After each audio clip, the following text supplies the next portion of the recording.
மாண்புமிகு முதலமைச்சர் அவர்கள் திராவிட மாடல் ஆட்சி பொறுப்பேற்ற உடனேயே தமிழருடைய கலாச்சாரம், தமிழருடைய அடையாளம் இவைகளெல்லாம் 4000 ஆண்டு காலத்திற்கு முற்பட்ட நாகரிகங்கள் அமைந்ததுதான் தமிழர்களுடைய நாகரிகம் என்கிற அந்த அடிப்படையில் அதற்கு முக்கியத்துவம் அளிக்கின்ற வகையில் ஏற்கனவே முதல் கட்டமாக கீழடியிலே, மதுரைக்கு பக்கத்திலே கீழடியிலே ஒரு அருங்காட்சியகத்தை உருவாக்கி தந்தார்கள். அதனுடைய தொடர்ச்சியாக நம்முடைய திருநெல்வேலி நகரத்தை ஒட்டிருக்கிற இந்த மலைப்பகுதியிலே பொருணை என்று சொல்லப்படுகிற இந்த பகுதியில் குறிப்பாக ஆதிச்சநல்லூர், சிவகாலை, கொர்க்கை அங்கே கண்டெடுக்கப்பட்ட அந்த பொருள்களை எல்லாம் இங்கே காட்சிப்படுத்த வேண்டும் என்று முடிவு செய்யப்பட்டு சட்டமன்றத்தில் 110 விதியின் கீழ் ஏறத்தாழ 33 கோடி ரூபாய் பணம் ஒதுக்கப்பட்டது.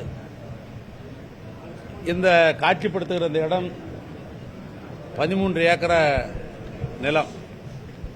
இதில் 54,000 சதுர அடி கட்டடங்கள் கட்டுவது என்று முடிவு செய்யப்பட்டு இப்போ 54,000 சதுர அடி கட்டடங்கள் கட்டி முடிக்கப்பட்டு விட்டது.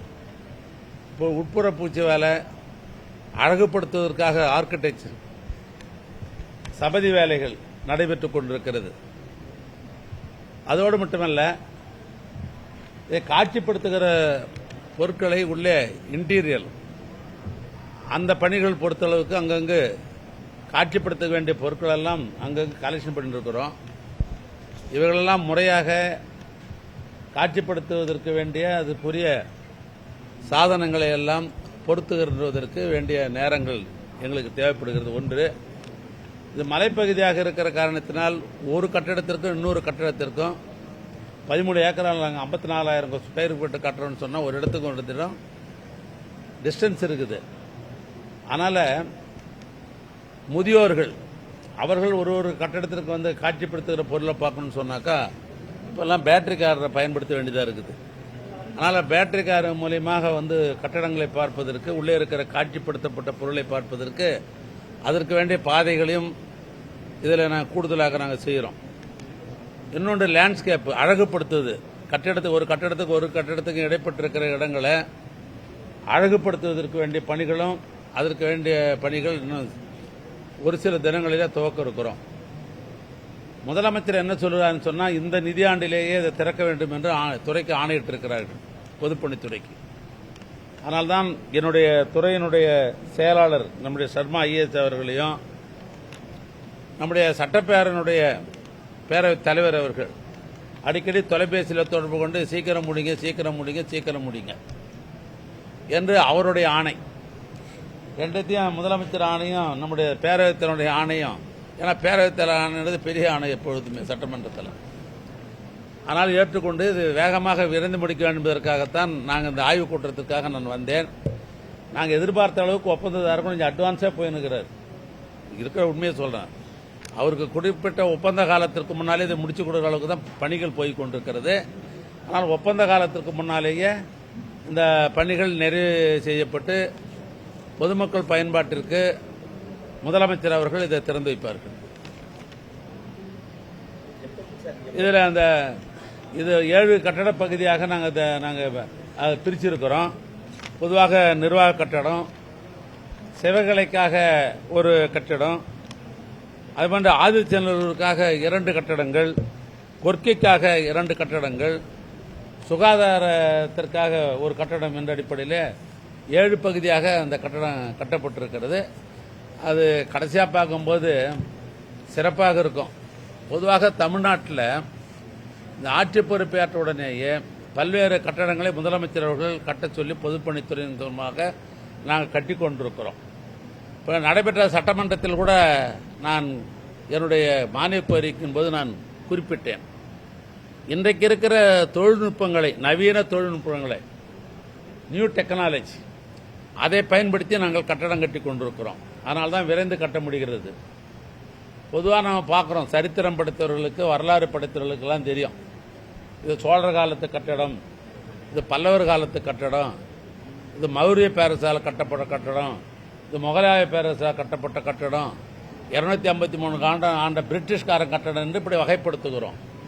அந்த அடிப்படையில் திராவிட மாடல் ஆட்சியில் அருமையான முதலமைச்சருடைய திருப்பெயர் மு.க. ஸ்டாலின் கலை கட்டடம் என்று எதிர்காலத்திலே பேசப்படுகிற அளவுக்கு இந்த கட்டடங்கள் சிறப்பாக குறிப்பிட்ட காலங்களிலே நியூ டெக்னாலஜி பயன்படுத்தி கட்டி கொண்டிருக்கிறோம். எனவே இந்த பகுதியில் இருக்கிற மக்களும் பாராட்டுகின்ற அளவுக்கு இந்த பொருளினுடைய கட்டடம் அமையும். நேற்றைய தினோட பொறுப்பு அமைச்சர் நிதித்துறையுடைய அமைச்சர் அவர்கள் இடத்துல நான் இது மாதிரி அந்த ஊருக்கு போறேன் அப்படின்னு சொன்னேன். அவர் ஏற்கனவே இந்த துறைக்கு அவர் தான் அமைச்சராக தொடர்ந்து இருக்கிற காரணத்தினால் சீக்கிரம் விரைந்து முடிச்சு கொடுங்க அப்படின்னு அவரும் கட்டளையிட்டு இருக்கிறார்கள். இந்த பொதுப்பணித்துறை பொறுத்தளவுக்கு அந்த கட்டளையை நாங்கள் நிறைவு செய்வோம்.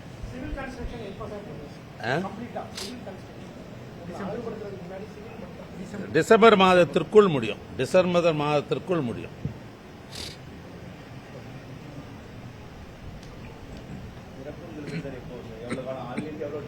அதான் நாங்கள் இந்த நிதி ஆண்டில் நாங்கள் முடிவு பண்ணியிருக்கிறோம். அதிகபட்சம் ஆனால் ஏப்ரல் மாதத்தில் வந்து பொதுமக்கள் பயன்பாட்டுக்கு முதலமைச்சர் அவர்கள் திறந்து வைப்பார். அதிகபட்சம்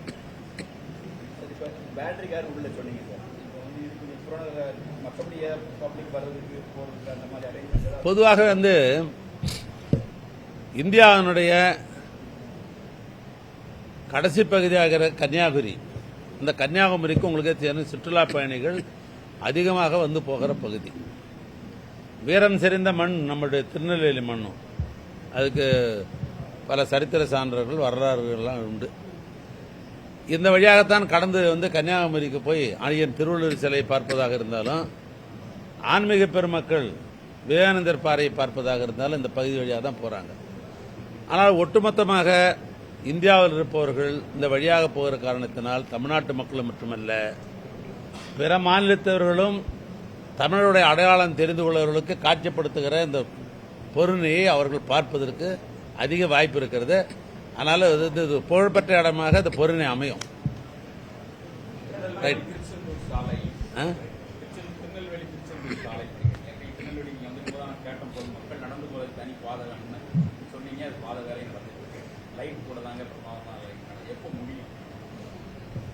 நான் தான் சொல்றேன், நெடுஞ்சாலைத்துறையும் பொதுப்பணித்துறையும் ஒப்பந்த காலத்திற்கு முன்னாலே ஒப்பந்தம் போடுவாங்க. ஒப்பந்தம்லாம் போட்டு என்னை எப்பயாவது வந்து பணிகள் ஆரம்பிக்க கூப்பிட்டாலோ இல்லை அதுக்கு முன்னாலேயோ நான் எங்களுடைய துறையினுடைய தலைமை பொறியாளர் நான் கேட்குற முதல் கேள்வி என்னன்னு கேட்டீங்கன்னா, ஒப்பந்தம் போட்டுட்டார், பணிகள் ஒப்பந்த காலம்லாம் இருக்குது, இருந்தாலும் மைல் ஸ்டோன் எந்தெந்த மாதத்தில் எப்பப்போ முடிப்பீங்க அப்படின்னா மைல் ஸ்டோன் எனக்கு வாங்கி கொடுங்கன்னு தான் சொல்லுவேன். அது மாதிரி வந்து தலைமை பொறியாளராக இருந்து தனி அதிகாரியாக இருக்கிற சந்திரசேகர் அவர்கள் இருக்கிற பொழுது தான் அந்த திருச்செந்தூர். ஆனால் நாங்கள் ஒப்பந்த காலத்துக்கு முன்னால் கட்டாயம் நாங்கள் முடிச்சுப்போம். பொதுமக்கள் பயன்பாட்டிற்கு கட்டாயம் முடிச்சுடுவோம். நாங்கள் அதில் மாற்றோம்.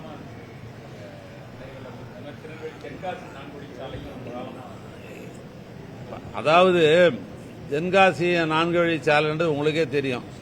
நான் வந்த ஒரு பாடு எவ்வளோ அந்த பணிகள் வந்து விரைந்து நான் செஞ்சுன்னு தெரியும். சட்டமன்றத்திலே நான் ஏற்கனவே புள்ளிவரத்தோடு நான் குறிப்பிட்டிருக்கிறேன்.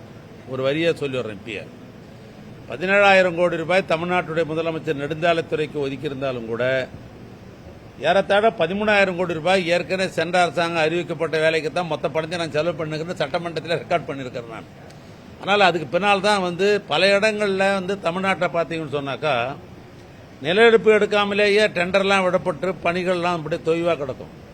இன்னைக்கு காலையில் கூட நான் வந்து கன்னியாகுமரி மாவட்டத்தில் களியக்காவிலிருந்து ஆரம்பித்து மார்த்தாண்டம் வந்து அப்புறம் வந்து இரணியன் வந்து கிட்டத்தட்ட காலையிலேருந்து அந்த பகுதி தான் சாலைகள் பகுதி தான் நான் சுற்றி கொண்டே இருந்தேன். பல சாலைகள்லாம் குறுகிய சாலையாக இருக்குது. நில எடுப்புலாம் எடுக்கணும். சட்டமன்ற உறுப்பினர்கள் கோரிக்கை சொன்னாங்க விரிவுபடுத்துங்கன்னு. நான் அவங்ககிட்ட சொன்னேன், முதல்ல நில எடுப்பு எடுத்துட்டு போட தான் விரிவுபடுத்த முடியும். விரிவுபடுத்துறதுக்கு முன்னாலே டெண்டர்லாம் விட்ட முடியாது அப்படின்னு சொல்கிறோம். இந்த ஆட்சியை பொறுத்தளவுக்கு 90% நில எடுப்பு எடுத்தால்தான் நாங்கள் டெண்டரே கோர்றோம். நாங்கள் ஒரு திட்டம் தயார் செய்த உடனேயே அதுக்கு பணம் அரசாங்கம் ஒதுக்கின உடனே அதை டெண்டர் வர பழக்கன்றது இந்த ஆட்சியில் கிடையாது. சட்டமன்ற உறுப்பினர் இருக்கிறாங்க, அமைச்சர் இருக்கிறாங்க, நம்முடைய பேரவைத் தலைவர் இருக்கிறாங்க. இந்த ரோடை போடணும்னு சொன்னாக்கா மனுக்களை வாங்கி அதுக்கு திட்ட அறிக்கை தயார் பண்ணி டீட்டெயில் ப்ராஜெக்ட் ரிப்போர்ட் டிபிஆர் எல்லாம் தயார் பண்ண பிற்பாடு அரசாங்கத்தில் பணத்துக்கு ஃபைனான்ஸுக்கு ஒதுக்கினாலும் கூட நிலத்தை கையகப்படுத்த பின்பு தான் நாங்கள் வந்து டெண்டர் வர்ற மொழியா நிலம் கையகப்படுத்தாமல் டெண்டர் வர்ற பழக்கம் இந்த ஆட்சியில் இல்லை. ஆனால் தான் எடுக்கிற வேலையை நாங்கள் விரைந்து முடிப்பதற்கு அதுதான் உதவியாக இருக்குது. 13 ஆண்டு காலம் 12 ஆண்டு காலம் இப்படியெல்லாம் பல பணிகள் தமிழ்நாட்டில் நின்று கடந்திருந்தது. உதாரணத்துக்கு நான் ஒன்று சொல்லணும்னு சொன்னால் ஈசிஆர் ரோடு, சென்னையில் ஈசிஆர் ரோடு கிழக்கு கடற்கரை சாலை, புகழ்பெற்ற சாலை. 2009 அண்ணன் கலைஞர் முதலமைச்சராக இருக்கிற பொழுது அந்த அறிவித்தார்கள், இது விரிவுபடுத்தணும். ஏன்னா மாமல்லபுரத்துக்கு போகிறவருடைய எண்ணிக்கை என்பது நிறைய எண்ணிக்கை. ஏன்னா சென்னை விரிவாக்கம் செய்யணும்னா அந்த பக்கம் தான் விரிவாக்கம் செய்ய முடியும். ஆனாலும் கூட நிலையெடுப்பு எடுக்கணும்னு 9 கோடி ரூபாய் பணத்தை ஒதுக்கி அறிவிச்சார் 2009. அதுக்கு போனால் அப்படியே கிடப்பிலே கிடந்தது. இப்போ இந்த பொறுப்பு ஆட்சிக்கு இந்த ஆட்சி பொறுப்பேற்ற உடனே நெடுஞ்சாலைத்துறை அமைச்சராக நான் பொறுப்பேற்றோன்னு முதலமைச்சர் சொன்ன ஒரே வார்த்தை, முதல்ல ஈசிஆர் ரோடை விரிவுபடுத்துங்கன்னாரு. நான் ஃபைல் எடுத்து பார்த்தாக்கா கோப்புகள் அப்படியே தூங்கி கிடந்தது. நிலையெடுக்கிற பணியே நடக்காத கிடந்தது. ஆனால் ஜியோ தான் இருந்தது. அதுக்கு பின்னால் இப்போ நான் அதுக்கு 1100 கோடி ரூபாய், ஏறத்தாழ 990 கோடி ரூபாய்க்கு இப்போ ஆர்எஸ்ஐ ரிவர்ஸ் எஸ்டிமேட் போட்டு இப்போ முதலமைச்சர் அவர்கள் பணம் ஒதுக்கி இருக்கிறார். 9 கோடி எங்க, 1090 கோடி எங்க? ஏன்னா நில மதிப்பெல்லாம் ஏறிடும். எப்பயுமே நிலங்கள் வருஷத்துக்கு வருஷம் ஏறிடும். இப்போ அந்த பணிகளை வேகமாக நிலம் எடுக்கிற பணி ஒரு பக்கம் பண்ணிங்கன்னு டெண்டர் விட்டு அந்த பணிகளை விரைந்து இப்போ நாங்கள் அதை செஞ்சுட்டு இருக்கிறோம். இப்படி தான் தமிழ்நாட்டில் பல பணிகள்லாம் தொய்வாக இருக்குது. அந்த அடிப்படையில் தான் நீங்கள் சொல்கிற தென்காசி பணிகள் கூட தொய்வு அடைஞ்சதை 1 முறைக்கு 2 முறை நானே நேரடியாக ஆய்வுக் கூட்டம் நடத்தி, இன்னும் சொல்ல போனால் அந்த பகுதிக்கு நானே இன்ஸ்பெக்ஷன் பண்ணேன்.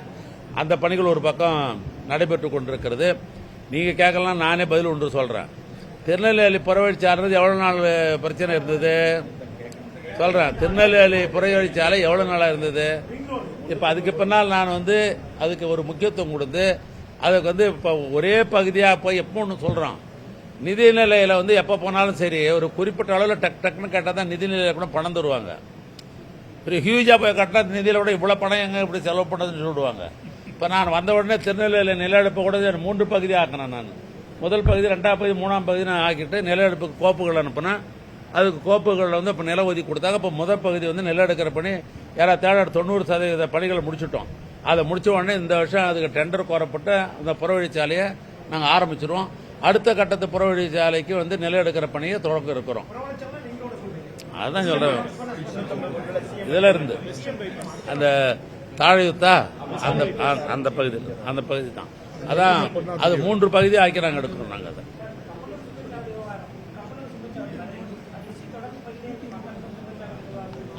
நீங்கள் நல்லா தெளிவான நிருபர்னு எனக்கு தெரியும். கப்பலூர் அந்த சுங்கச்சாவடி என்பது மாநில சுங்கச்சாவடி அல்ல, எங்களுடைய சாலையும் கிடையாது. ஏற்கனவே பல முறை நாங்கள் ஏற்கனவே கடிதம் கொடுத்துட்டோம். நாங்கள் மாண்புமிகு ஒன்றிய அரசாங்கத்தின் அமைச்சர் நிதின் கட்கரி கிட்ட நேரடியாக நானே கொடுத்து நானே பல முறை நான் பேசிட்டேன். அது நகர பகுதியில் முதல்ல இருக்குது, அது தள்ளியாவது போடுங்க. அதன் மூலமாக பல பேர் உங்களுக்கு சங்கடத்துக்கு ஆளாகிறாங்க, சஃபர் ஆகிறாங்க அப்படின்னு தொடர்ந்து கடிதம் கொடுத்தாச்சு. ஏற்கனவே அவர்களே சொன்னார்கள் குறிப்பிட்ட இடத்திற்கு இடையில பாடக்கூடாதுன்னாங்க. ஆனால் அது குறிப்பிட்ட இடத்துக்கு முன்னாலே இருக்குது. அதையும் சுட்டி காட்டி கடிதம் எழுதி கொண்டிருக்கிறோம். ஏற்கனவே போராட்டம் என்ற அடிப்படையில் சட்டமன்றம் நடக்கிற போது ஒரு போராட்டம் நடத்தினார்கள். அதையும் கவனத்தில் எடுத்துக்கொண்டு அந்த சம்பந்தப்பட்ட அந்த ஆர்வக்கிட்ட கூட்டு பேசணும். மீண்டும் நாங்கள் ஒன்றிய அரசாங்கத்துக்கு தொடர்ந்து கடிதம் எழுதி அது உடனே இந்த சுங்கச்சாவடியை நீங்கள் மறுபரிசீலனை செய்யணும் அப்படின்னு அது ஒன்று இருக்குது.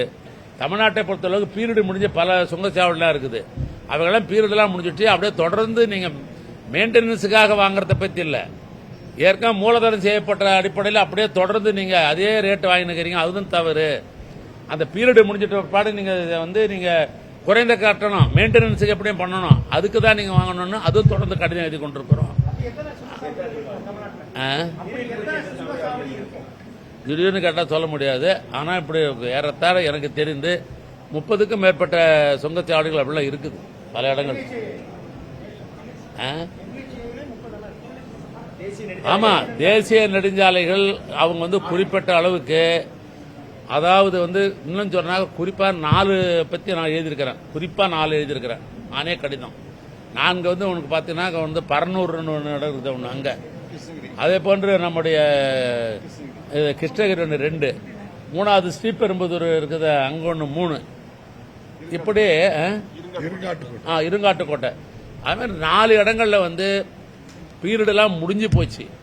அதை குறிப்பிட்டே எழுதியிருக்கிறேன் நான். இவைகள்லாம் வந்து நீங்கள் வந்து வித்ட்ரா பண்ணணும், அப்படி நீங்கள் வாங்கினா குறைந்த கட்டணம் தான் வாங்கணும் அப்படின்னு கூட்டத்தை எழுதுகிறோம்.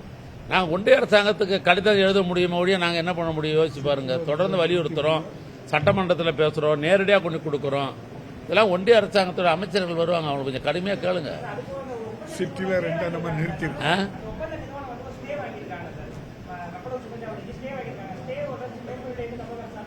இல்லைங்க, அது என்னால் கரெக்டாக நான் சொல்லணுன்னாக்கா அது சம்மந்தப்பட்ட நமது கிடையாது. அது நான் திரும்பவும் சொல்லிட்டேன், அதனுடைய பட்டியல் ஸ்டேட்டஸ் கிடையாது.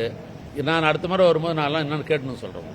ரைட், நன்றி நன்றி நன்றி நன்றி நன்றி. எங்க குலவணிகபுரம் ஆமா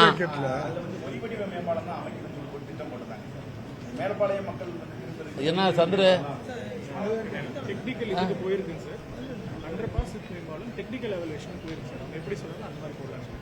ஒய்யா இல்லை இன்னொன்று கிராஸாக போட்டுருந்தாரு ரெண்டுமே. ஆனால் மேலப்பாளையம் லைன் வந்து இருக்கு அப்படிதான் சொல்லி நம்மளும் அப்படிதான் ரெக்கமெண்ட் பண்ணிருக்கோம். அதான் தொழில்நுட்ப அழகுக்கு அது போயிருக்குது. அது வந்து அவங்க என்ன சொல்றாங்க அட்வைஸ் பண்றாங்க, அது மாதிரி அந்த பாலம் அமைக்கப்படும்.